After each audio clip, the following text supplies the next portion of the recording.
Welcome to the Sky Podcast. Exclusive on Spotify. Hidden do. Okay, so we have a letter from the sky today, and this is actually special because he went at length to reach me. I'm not gonna explain how, but okay. He says, "Hi Sky fam, you can call me." I'm not gonna say his name na lang because for the sake of privacy. But he says he's 28 years old. And he has a girlfriend that's 27. She's unemployed most of her life. And to be honest, it's one of my deal breakers. But I pursued her anyway. I thought that things would change and eventually she would find a job. But I was wrong. We've known each other for 5 years. We've been together for almost 2 years. But I feel like I'm with the wrong person. We always end up fighting whenever I start a conversation about finding a job. She has a lot of excuses like she was raised a certain way or her mom wouldn't let her do whatever she wants, that things would be different if only her dad didn't leave them for someone else, blah, blah, blah. I come from a broken family too, and I started working when I was 18, so I don't get why she's blaming her parents when she can do something about it herself. Yes. I'd say that her mom treats her like a baby, which is annoying, and they're not from a well-off family, so they always have financial problems. Pa. I love her, but it's depressing, and I know love isn't enough to make a relationship work. I just don't see myself spending the rest of my life with someone who doesn't have anything going on with hers. Ouch. I always tell her the things she can do to find a job, and I am willing to help her, but she's not willing to help herself. She always does this pasad girl drama that really gets on my nerves. We can't even talk about adulting stuff, financial or health insurance, because she doesn't have anything to share. She only talks about BTS, mobile games, Shopee, that's it. I know this is a long letter, and I'm sorry, but I need to hear your thoughts. Wow, mabigat yan. Yeah, feeling ko alam mo na what to do eh. Alam na niya eh. Alam na niya eh. Okay, and a podcast. You already know what to do. Nagsulat ka pa ng letter, alam mo na pala. Masakit lang. The truth hurts kasi. There are different types of relationships. I know a lot of our friends na parang gusto nila yung asawa nila hindi nagtatrabaho at all. Yes. Like, parang Iba-iba talaga tayo. gusto ko yung asawa ko prinsesa. Sana ganun gusto ganun ko yung din asawa tayo. ko nung nagsiservisyo sa akin. Kahit papaano, kahit hindi niya ginagawa, pero wish ko lang. Wish ko lang that I won't have to work a day in my life, you know? Anyway. Yeah, ikaw. Ang dami niyang minention. Like, he said, I know love isn't enough to keep the relationship alive. And I feel like that's so true. You also need respect. I think that's very important in a relationship. Yes. And I feel like with everything that's going on sa kanila, nawala na yung respect. Kasi the way he's talking about her is, naiinis na siya eh. Diba? Nawala na yung equal tayo. That's so important because that's something that I shared with you when we started dating. Na equal tayo.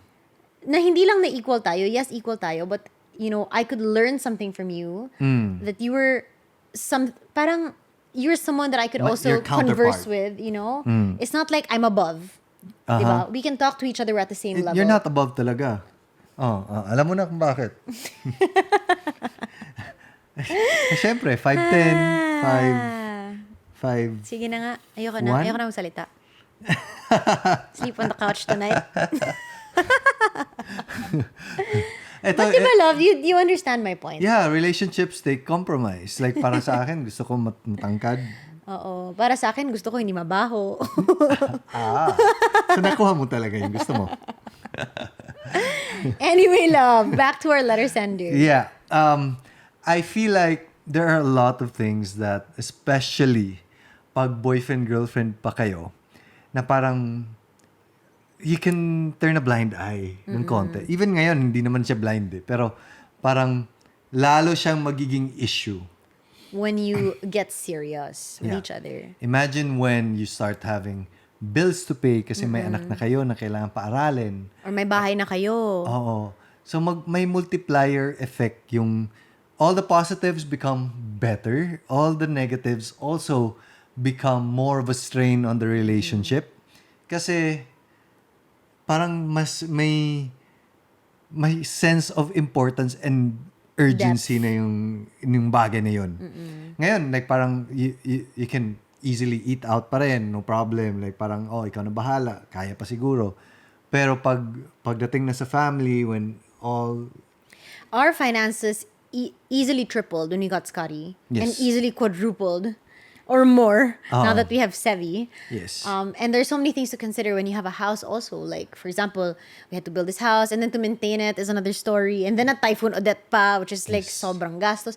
So many little things every day that are stressful and will cause a strain on your relationship if you don't fix these little things right now. And I feel like it's we live a little bit more comfortably because both of us are working. Yung finances natin, mas hindi tayo concerned because both of us are earning. And there's no pressure on each other also na, Yes. kailangan ganito. I'll just ask money from you to buy something. Parang, Kasi para sa amin, this is us because there are a lot of different dynamics when it Yes. comes to money. Para sa amin, it's more of, it's good that we both earn because when we spend, wala siyang konsensya. yeah. Like for example, if I have expensive hobbies or si Chris gustong bumili ng diamond, we joke a lot on this podcast na parang, mahal-mahal ng ano mo. But to us, it really doesn't matter because, hey, you deserve it. You Yeah. work hard. We both work hard, so okay siya. Oo. Yeah.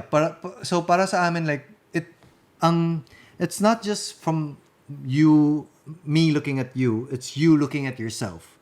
Parang, if I wasn't earning at all, parang every time that I would spend, I would feel a little insecure that this is not my money, but this is coming from me.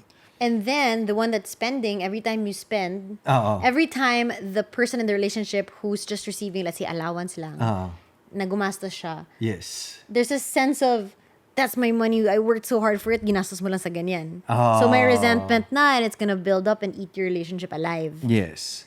Yeah. Yeah. Pero mayroon din kaming mga kakilala talaga na gusto talaga nila na one person is just left at home taking care of the family, pero very good naman yung relationship nila. So it's coming from Whatever the type works for your- of relationship Yeah. that you have. But from your letter, makikita natin na Girl wants important one for thing, you. and guy Oo. wants another thing. Yes. And it's a thing that is a deal breaker when it comes to relationships pa. So dun tayo nahihirapan. Oo. Para sa akin, personally, for me, it's a deal breaker also for me.